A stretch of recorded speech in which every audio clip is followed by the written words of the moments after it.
Bonsoir à tous, bonsoir à toutes, bienvenue dans cette enchère, ici votre commissaire-priseur, Mister Merengue. Nous allons commencer ce soir dans cette vidéo avec un objet de qualité, un objet très très rare, champion du monde, très très jeune, peut-être le meilleur attaquant de sa génération, le Kylian Mbappé. Et nous commençons les enchères à un prix relativement bas, je dirais 1 milliard d'euros, qui dit plus Vous dites plus. Combien? Contre Gavi. Ok, on en parle.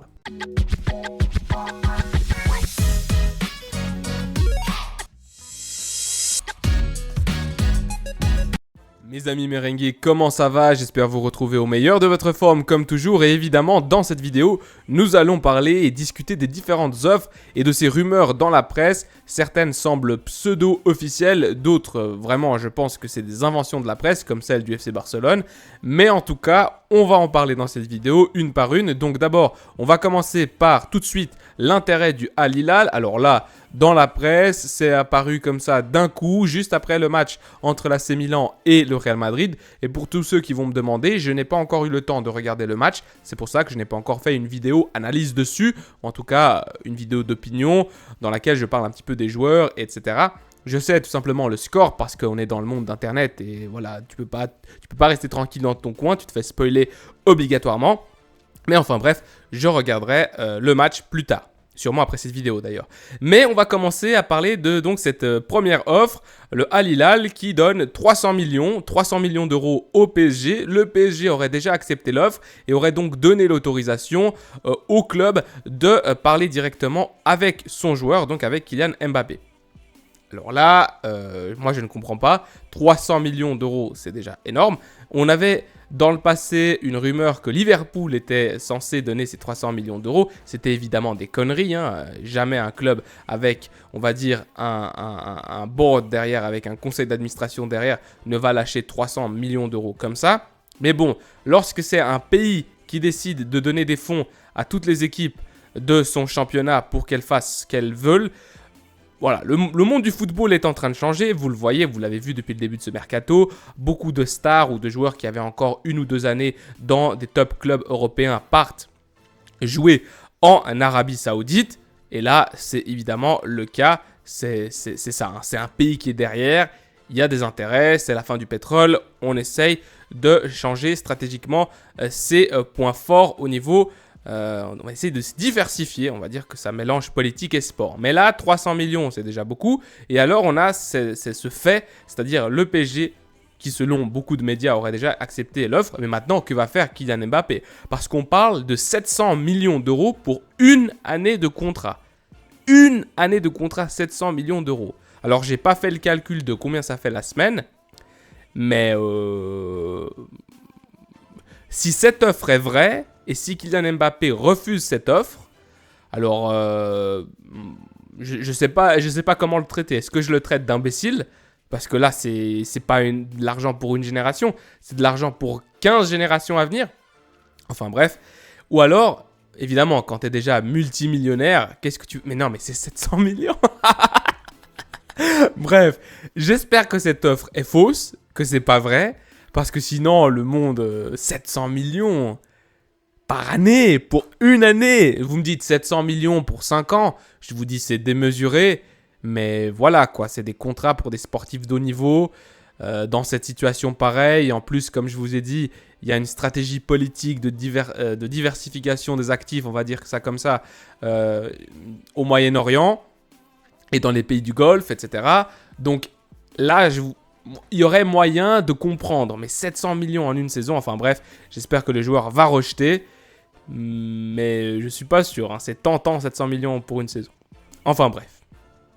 Mais enfin, quand on pensait que cette histoire était déjà complètement folle, que c'était le Far West, que c'était un cirque, eh bien, en vrai, on a une nouvelle proposition, enfin une proposition cachée dans l'article, l'intérêt du FC Barcelone, le FC Barcelone qui serait prêt à échanger plusieurs de ses stars contre le transfert de Kylian Mbappé. Et alors là, je me demande, alors... Déjà, premièrement, ça semble vraiment un écran de fumée, ça semble des conneries. C'est pas possible que le FC Barcelone, tout d'un coup, s'immisce dans la course.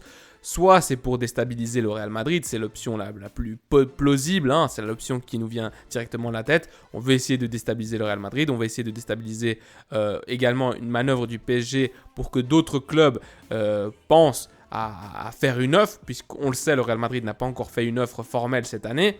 Alors, peut-être que c'est une stratégie du club parisien à dire, vous voyez, votre rival éternel est prêt à faire n'importe quoi, c'est-à-dire échanger ses meilleurs joueurs pour Mbappé. Et là, je serais même presque à dire, allons-y FC Barcelone. Moi, je vous propose un truc simple.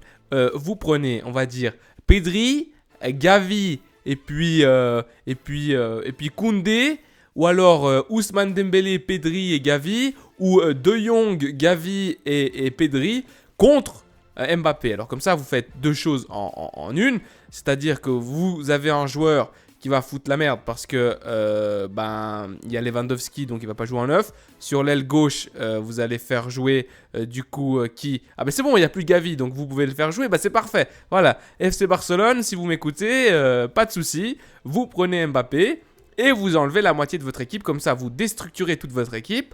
Vous avez un joueur avec un ego insurmontable et en plus de ça, nous, on arrête avec cette histoire de Mbappé viendra, Mbappé ne viendra pas.